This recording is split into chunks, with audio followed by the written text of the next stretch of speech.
questions because I feel like I sort of know what you do, but I don't know exactly. So I'm just gonna we can hit the record button. All right, we're going live. And in just a second. What number is this, by the way? Can we add it up during the next one? Is it 8 or? I think it's 8 or 9. Yeah. Like my daily posts, I don't know what number I'm on. Yeah. My head is such a like I can't believe like this morning. And let me. We're live. What's going on, everybody? Well, this will be pre-recorded. Anyway, all right, we're live. No intro. Business Spotlight, number 8 or 9. What's going on? We have Stephanie Sena or Sena? Stephanie Sena. Thank you for joining us. You're the founder and I guess you're the director of SREHUP.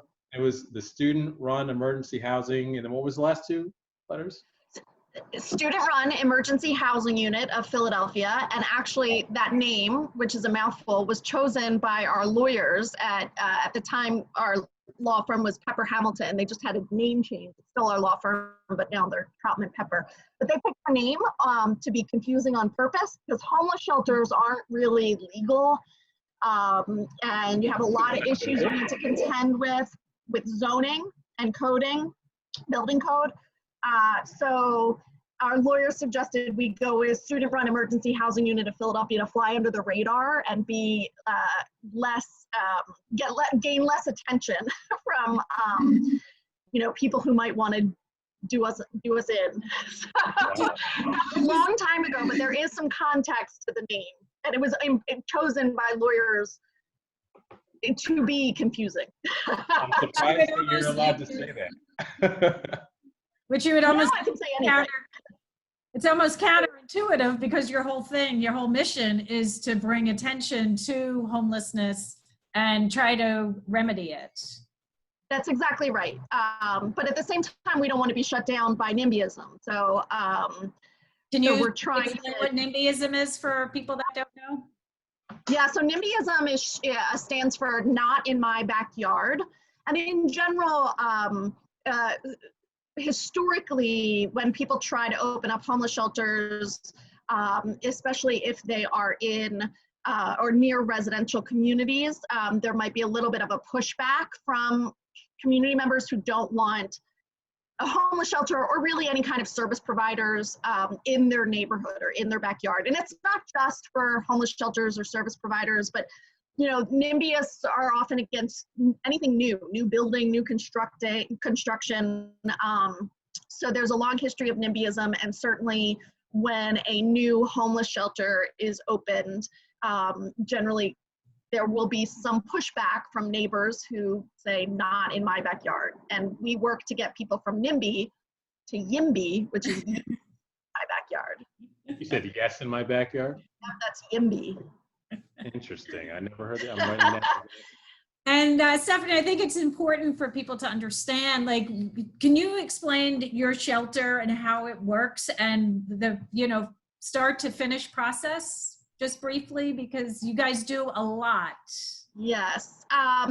So I'll give a little background if I can, and context on how we started.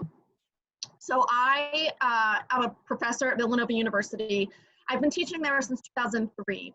And originally I was in the history department. Then eventually I moved to a department called the Center for Peace and Justice, where I would teach about poverty and homelessness to students who at Villanova could major or minor in peace and justice.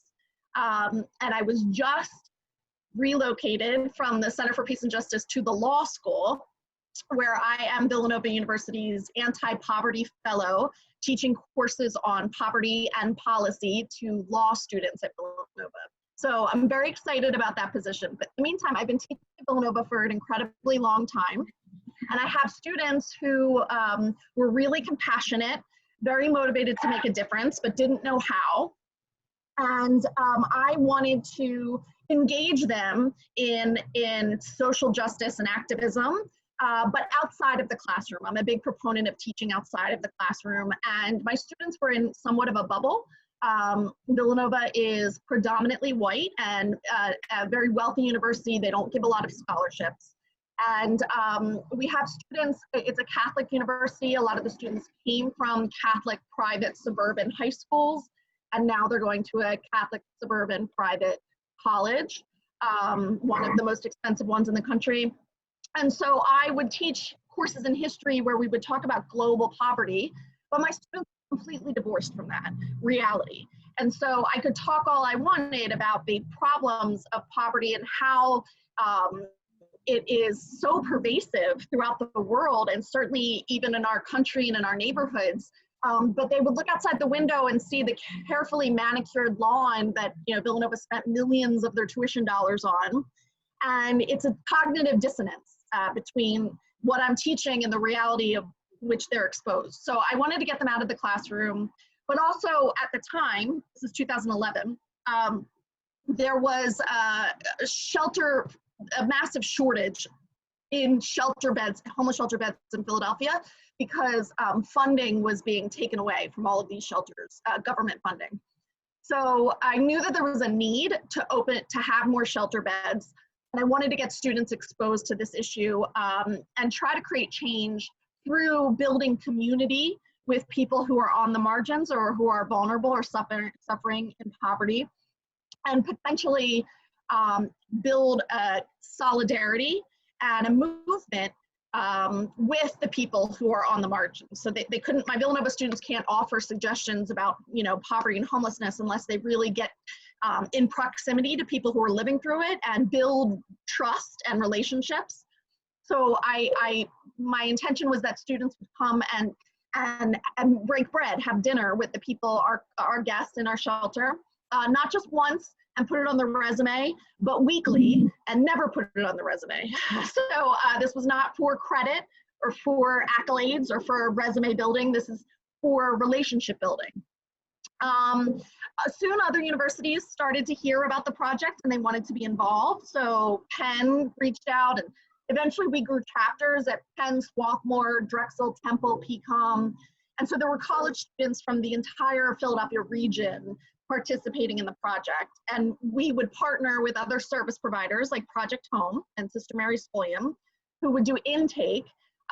They would have outreach workers go and identify the people who would be linked to our shelter. Those individuals would stay with us throughout the cold months of the year, and we would work to link them to service providers and help them achieve housing on the back end. And so and we were in church basements for a number of years. And that was lovely and beautiful, and we had successes, we had heartbreaks, but basically from 2011 to today, the housing crisis has increased dramatically. The voucher system has dried up. So the mechanism for people moving on into housing from the shelter is that they would get a voucher, either, you know, from the government to use in the private market, a housing voucher, or they would get a PHA housing. Either whether or not they got the voucher or the housing, they still have to pay income. It's not free housing, but you know, it's supposed to be no more than 30% of their entire household income on housing. So, but the PHA, Philadelphia Housing Authority, wait list dried up froze in 2013. So there's no new housing that's been, you know, no one's moving off that wait list. There are thousands of vacant homes in Philadelphia, and many of them are owned by PHA. But PHA is selling off lots and housing to private investors and is making a profit. The CEO of PHA is making a handsome living, but there are a ton of homeless people who have nowhere to go, and the housing, which is meant to house people who are low income and homeless, is sitting vacant. Most of that housing, it's not that easy to just move people in it, because the housing has to be hooked up to utilities, and because the housing often is not up to code. And so the city would have to bring that up to code to move people on, and they haven't made that investment. So instead, what PHA is investing in is a $45 million headquarters for their administration in Center City, but not actually doing the job they're supposed to do doing. And that's not just a PHA problem, that you will find that in most major cities throughout the country. So we've had that problem. It's gotten dramatically worse since we opened our shelter. And then also the cost of housing has increased dramatically, really since 2011. But income has not increased. So while housing has increased and the cost of living has increased by about 13%, wages are stagnant. So in Pennsylvania, wages have, the minimum wage has not increased above $7.25 since 2009, which is the federal minimum wage. So while wages are stagnant, housing costs have increased, the vouchers have dried up, and the PHA wait list is no longer moving anybody. So we then determined that this system of providing shelter was not good enough because we had nowhere to put people. They can't just stay in the shelter forever. So we decided a couple years ago that we were going to start to work on projects to increase the inventory of affordable housing, but also accessible housing.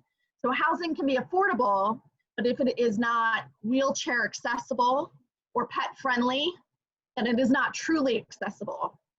So what we're doing right now is building villages of tiny houses for people experiencing homelessness that are not just affordable housing, but also accessible, pet friendly, and wheelchair accessible.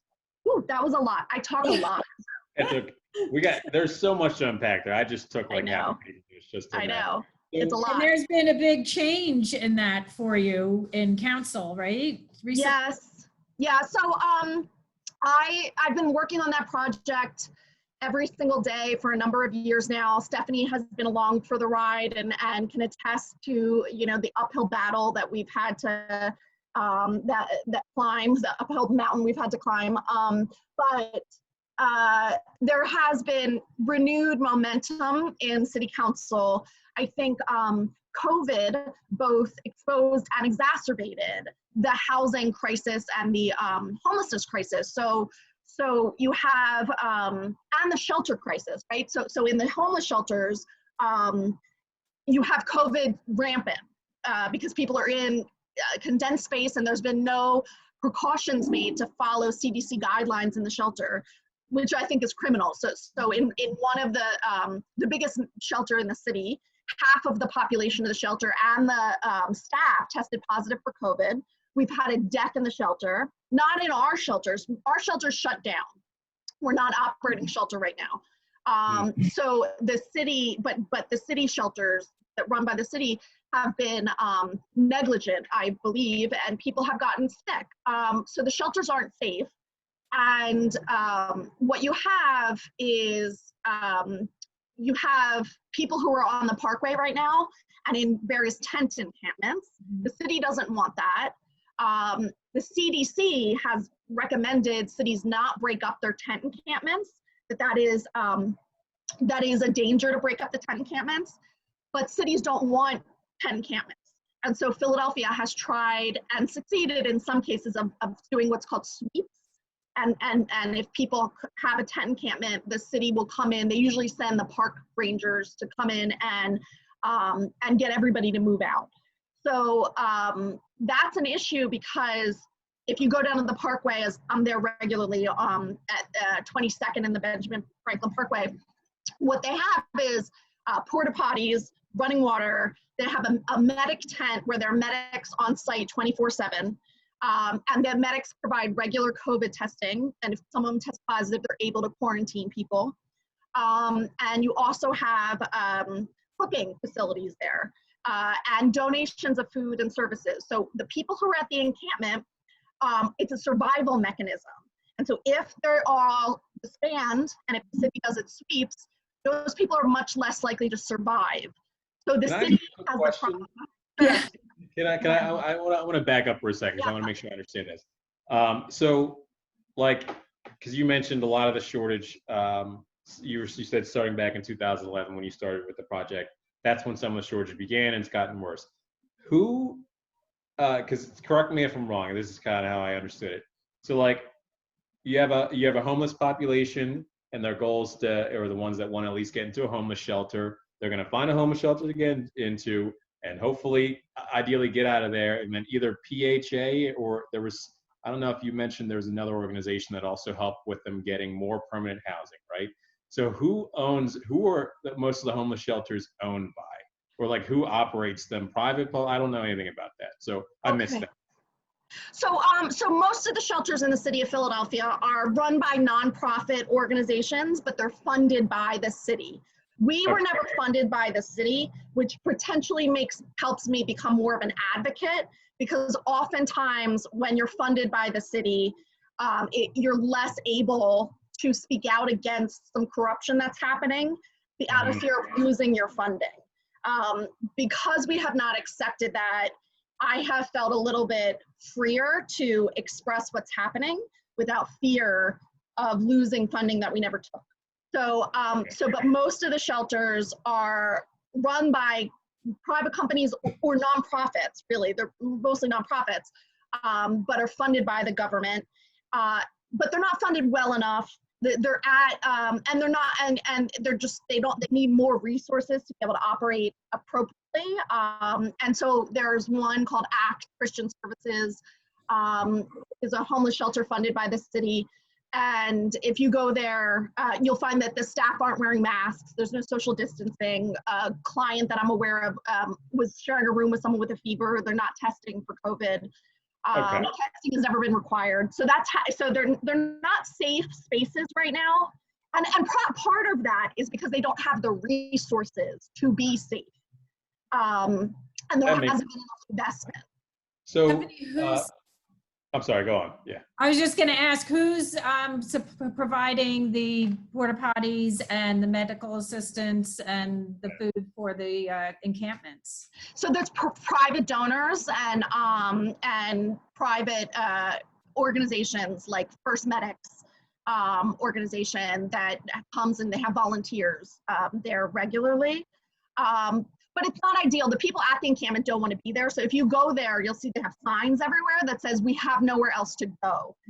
So it's not ideal for anyone, including the neighbors who don't want them there. NIMBYism, not in my backyard, right? So I spoke to someone the other day who said, you know, my kid, we live a block away and I want to play softball with my kid on that space.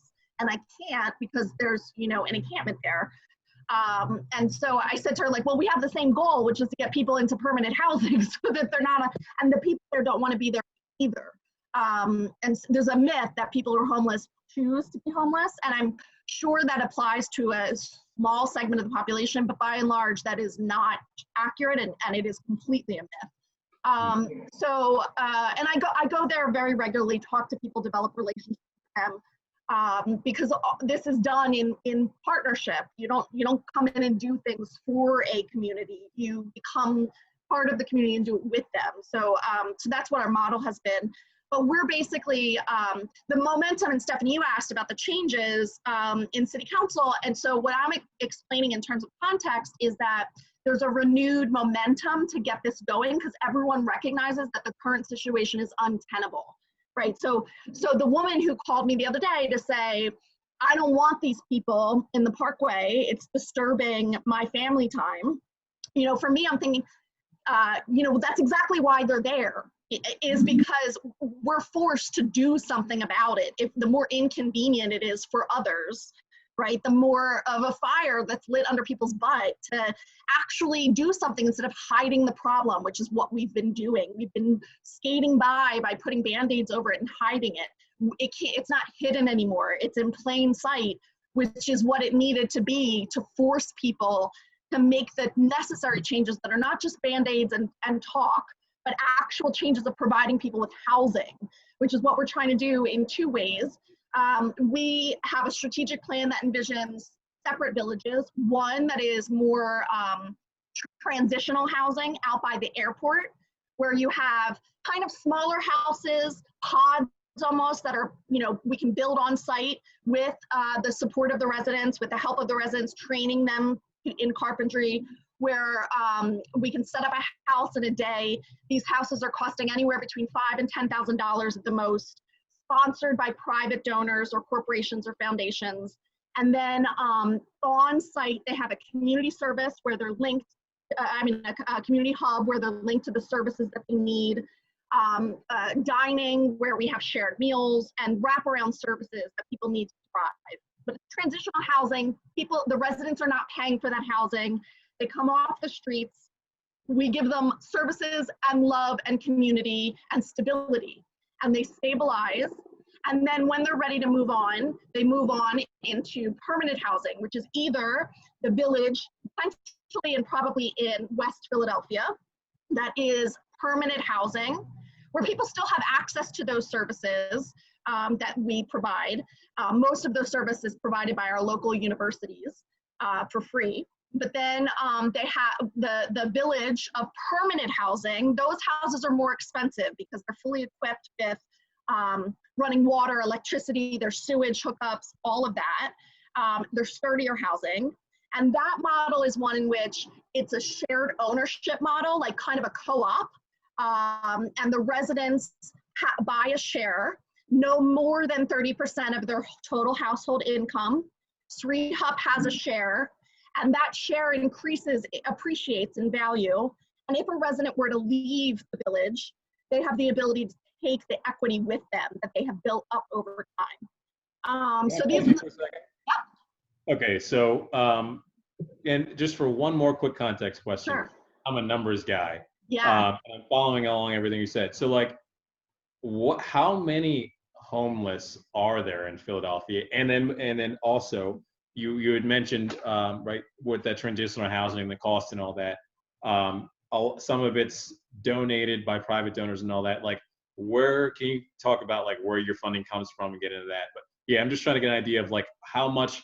It sounds like there's much more homeless than there's, then there's a shelter space. What are those numbers? Like, is it twice as much? Like, how much? Like, if you can go into that for. And can I just add to that? If you could I don't know if you can, if you can put it into perspective, like how much money do you need? Like how much does it cost to run the shelter? Like what's your monthly bill? Like, cause I don't, I'm not sure if anybody understands. I know I don't. Like what's it cost to do this for you? And I know or you were doing it for free. Well, so Sri Hup was operating at approximately $5 a day per individual per bed, we would say, per shelter bed. The city shelters operate at approximately $45 per day per bed.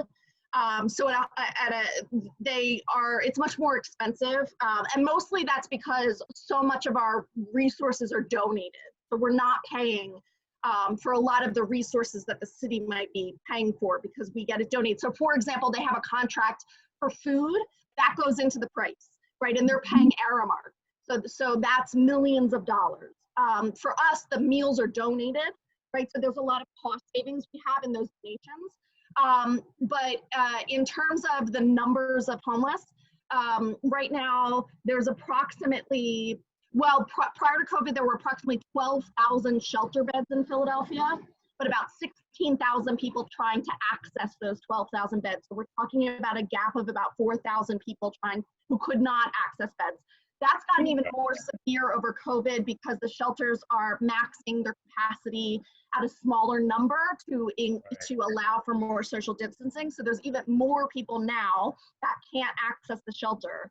So it's many thousands, which is why the villages aren't the only part of the plan. We're also going to be renovating those vacant lots because there are more vacant lots than there are people who are homeless. So the vacant lot here is a part of the project because the tiny homes isn't the solution. It is a solution that will serve a segment of the population, certainly not everybody. This is not for people who don't do well in communal settings. It is not for people who have active addiction. There are certain populations that this will not be ideal for, but it is my belief and worldview and the belief of the organization that everybody deserves safe housing. Full stop, everyone, and that housing is a human right. And we will not stop until we achieve that in Philadelphia with the people on the ground who are most affected. So we will be renovating housing with the residents in partnership with universities and local builders and carpenters. So that's part of like the long view of the strategic plan, but just to give you kind of a sense, and especially in terms of numbers, the village won't serve everybody who is homeless because Yeah, how big will that village be? I'm sorry. The village, for example, like how big would the one in West Philadelphia that you I mean, so mentioned? a lot of that is dependent on the land. There's a lot more land out by the airport. So we envision that that will have significantly more housing, but it depends on the size of the land. So for about an acre of land, we can probably do about 20 to 25 houses, including like dog run and gardening, which we plan for. So the land would not just have housing, it would also have a community center. But the more land we have, the better. And so that's what we're investigating with the city right now. We're in talks with David Perry, the head of L&I, and City Council because we're starting a pilot program at the same time that we're working to get code changes made to allow for these structures in Philadelphia. It's specifically, the adoption that we need is something called IRC 2018 Appendix Q, which allows for tiny homes. It's been written before and cities have adopted them. It's not like rewriting code, it's adopting a code that Philadelphia has yet to adopt, but we're in the process of adopting it now. Is part of the reason, you have a question? I was just back on the numbers. You 15,000. Are those people that are actively looking for shelter space? Because I'm sure I know with pets, like people with pets don't want to go to shelters because they'd have to give up their pets, which is one of your missions, is to find. So that number, is that everybody, just homeless in general, or homeless that are actively looking for beds? So there's so Stephanie, I will tell you that it's an incredibly difficult thing to get a handle on how many people need beds. And I'll tell you that any number that you see is wrong. The way that we calculate the homeless number is something called point in time count. So the POC, or the homeless census, where like usually on the coldest night of the year, which is that we usually do it in Philadelphia on January 29th, volunteers go out and literally between like, 2 in the morning and 7 in the morning, count how many people are on the street. And they take that count and they say, this is how many people we have homeless in Philadelphia. The city estimates based on that we have something like a little over 500 people per night in Philadelphia are homeless on any given night. And a few thousand are homeless. The count is useless in my opinion, especially because there's a huge difference between the count the city has and also the count that the school district has of Philadelphia. The school district has to give statistics about how many students are homeless in their district. And the Philadelphia district, the numbers that they say that there's about 7,000 children in the Philadelphia district who are homeless. But the count is saying there's only about 1,500 homeless children. And so there's a huge difference. And there's a few reasons why there might be a difference. The point in time count that volunteers do, they're not trained well to go count everybody. And they're missing a lot of people, like families who are homeless are underrepresented in that count. There's a lot of people who are missing from the count, but also it is in the city's interest to undervalue, to have a lower count, because the lower their count is, the more money they get from HUD. So if they can't show numbers that are not going in the right direction, kind of like the way that school districts are funded based on standardized testing, is it's an incentive to do better with your homeless numbers. The better you do, the more money you get. So there's an incentive to flub numbers, right? So I'm saying all this to tell you that no one actually has the numbers. I can't imagine anybody really.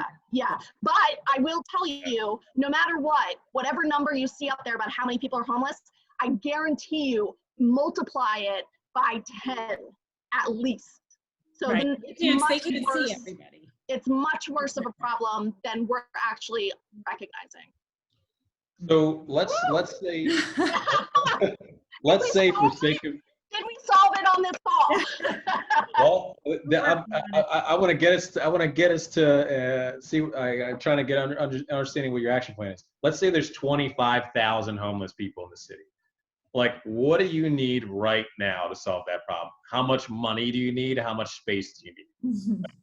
I'm sure there's a mission and there's a whole, like you have, this is how many units we want to build. Like, what does that look like?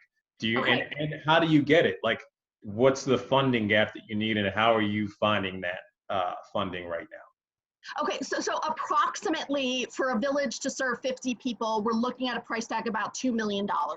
Okay, so if you kind of move the numbers up from there, so this is an expensive endeavor. However, I always say, and there's an article that just came out in the Philadelphia Citizen today, which makes this point: poverty is a robbery. And there are looters who are benefiting from it. And it is my belief that that includes the tax abatement, right? And so this is not that we have to develop money out of thin air. This is that there are people in Philadelphia, including the CEOs of PHA and all these organizations that are going to get a ton of money from HUD and from the federal government, that there are people who are profiting off of poverty and they need to be taxed. And that tax money needs to go to housing individuals. So we need, ideally, $100,000, ideally. That is nothing. It is a drop in the bucket if you consider the fact that we are spending so much money investing in the rich and not the poor. We spend significantly more money on the subsidies for homeowners. So the what's the interest deduction? The mortgage interest deduction. Okay, Sure. that we spend so much more on that than we do even on vouchers. And so if you redirect funding, I'm talking about a redistribution of funds away from the wealthiest and the homeowners to people who have been left out of the market, who are primarily Black in Philadelphia, who have time and again been disinvested in, or communities have been disinvested in, they have been left out of the housing market and therefore continue to be dramatically separated in terms of wealth, because that's where people's wealth is in their housing. And so Black Philadelphia is kept out of the housing market. So I think that this is manufactured poverty and it is a robbery. And what I am talking about is a reinvestment in those communities and in housing for people who have been left out. So when I say like we need $100 million, that sounds ridiculous. Except if you consider how much money it sounds reasonable. So it sounds like it's about, because you said 50 and a village for 50 people is about $2 million.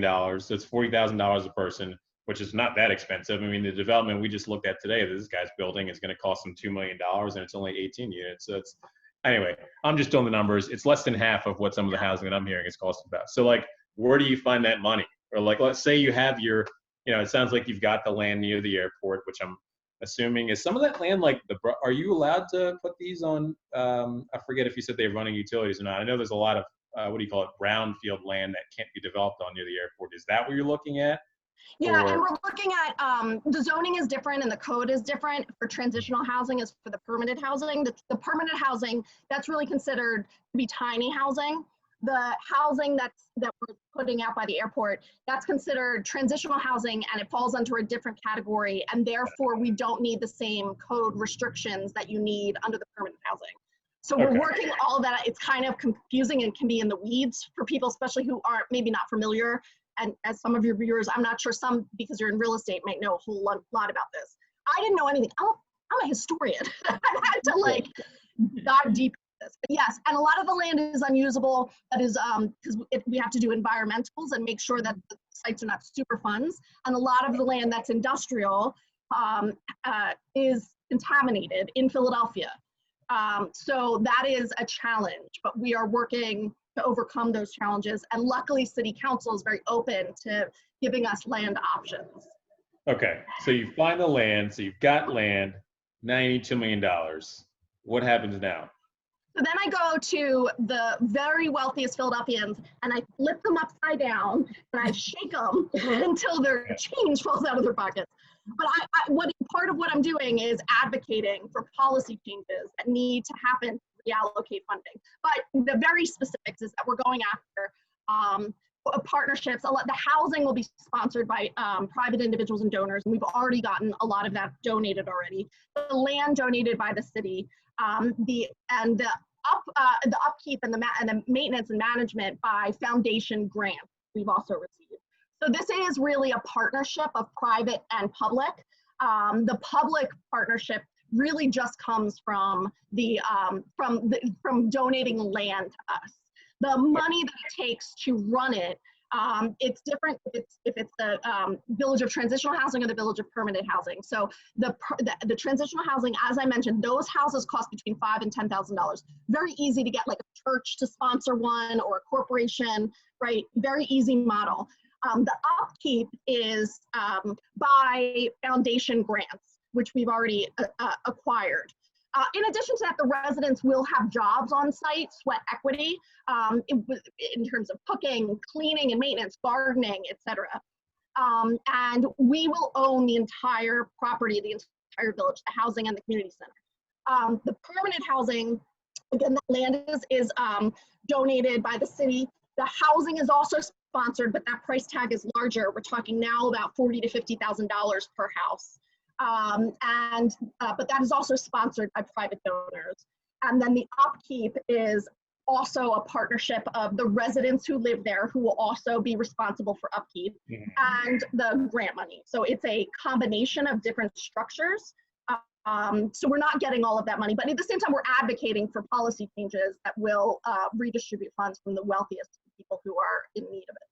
So you've got two of the three, it sounds like, figured out, the land and the upkeep so like how much do you need? Like, say, you know, it's 2020, say if you were to raise, I don't know, like X amount of dollars before the end of the year, how much would you need to get your first project offline? Is it 2 million? Is it 1 million? Yes, it is. For our first project, it's 2 million, yes. $2 million. And that's like, right. so what's the gap right now that you're trying to fill? So currently we don't really have a gap.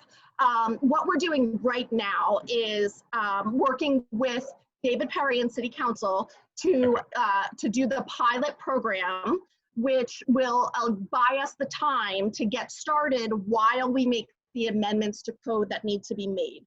And what happens is, as soon as that is in writing, the sponsors who have said, put me down for $500,000, that money comes in once that piece of the puzzle with the city and the administration is buttoned up. And that's the piece we're working on right now. Once that happens, then we won't have a shortage. We will be able to move forward, yes. I mean, the more money we have, the better. So it's not like I'm saying, don't donate. You know, we always need funding, but we have at this point have the funds to be able to make at least the pilot project move forward. Awesome. So you're almost right there. You just got to get to the. Yeah, I mean, I'm almost right there now. It's been a long process. And so if people are jumping in right now, you know, especially people who know Philadelphia, how slow it is, I can see a lot of naysayers being like, this is never going to get off the ground. But we are incredibly persistent and have overcome tremendous obstacles to get to where we are. And now, like I said, there's momentum that there hadn't been before, I think because of COVID. And I think because we are forced to see this issue and we can no longer ignore it. So that's, you know, COVID is a crisis, and I'm devastated and heartbroken for the people who are suffering, but there's hope that we will finally be forced to make the changes that we always needed to make, because what was happening before COVID is not sustainable either. Cool. So what could and Steph, if you have any questions, feel free to jump in. I have one last quick question, and then. No, I know we've taken a lot of Stephanie's time. Okay, that's like half okay. an hour, but we're running over, so we'll. That's okay. Then I'll let this be the last one. What can the average person do to help? Is it financial donations? Is it giving time? Is it, you know, I know Steph helps and participates by doing food deliveries and I'm sure a lot of other things. So yeah, what can the average person do? And I'm sure there's going to be a lot more once you got momentum and you get past all these city things, then you're going to be rocking and rolling. But what can I don't know, what can someone watching this do to help? Oh, there's so much. And yes, absolutely, financial donations, we always need more. Absolutely time. We need people's energy and resources and time. And so people can reach out to me. They can find me on Facebook or the SREHUP Facebook page, which is just facebook.com/SREHUP, SREHUP. And I think you'll tag the group. People can follow along there. There's newsletters there that they can link into, and also they can message for updates about volunteer opportunities. There's always volunteer opportunities. We say this is all hands on deck and everybody's needed. And we're looking to like grow participation, but there's things that people can do right now. So right now, if someone wants to dig in, I would recommend like maybe stopping at one of those encampments and talking to people and saying like, what can I do? What do you need? I know that they need ice down there. They need Gatorade, always. Ice and Gatorade are two big things. But there's always something to do. And I would say you don't have to wait for these villages to be up and running to do something. I would say go out to the community right now and get to know people. Build relationships and build trust, and be surprised by who you meet and how they change your world. Because I find that is really a beautiful thing, these relationships are built. So that's what I would encourage, but certainly people can get linked into me, to our Facebook page, our website, any of it. Find us on social media, reach out to me, and I'll generally, when somebody reaches out to me to say I want to help, I try to figure out you know, in what way do you want to help? What area do you feel like you could do the most good in? What is your bandwidth to help? How much time do you have to give? And then I get a sense of them, and then I figure out how to plug them in. But the beautiful thing about SREHUP is plenty of ways you can get plugged in, and Stephanie has taken advantage of so many of them, and I'm grateful to her. She's been on this team for years. She and Sophia. In the background. Cool. Yeah, but thank you so much for giving me the opportunity to talk a little bit about this project that I'm incredibly passionate about. And it's not just me on it. There's a huge team behind me. It's a group effort. And it takes a ton of people to make it takes a village to get this village off the ground. So I'm grateful for the village and for everybody who's played a part. So yeah, Steph, I hope you'll come back again, do another. I'm sure we could go in so many different directions. I'm sure. So many things to talk about. I'm happy to come back. I would love that. Okay, Thank you for inviting me. Thank you. Thanks so much. All right. I guess now's a good time to cut it. Yeah, we'll see you. We'll see, and I'm sure I'll reach out to afterwards. I'm curious about if there's heavy things that need to be lifted somewhere. I definitely have heavy things that we need lifting. So Rodney, you're on my heavy lifting task force. Great. I'll put you down for heavy lifting. Cool. Okay. All right. Thank you so much. Thank Thank you. you. Love. Take care. Okay. Later. Take care. Yeah. Bye. Bye.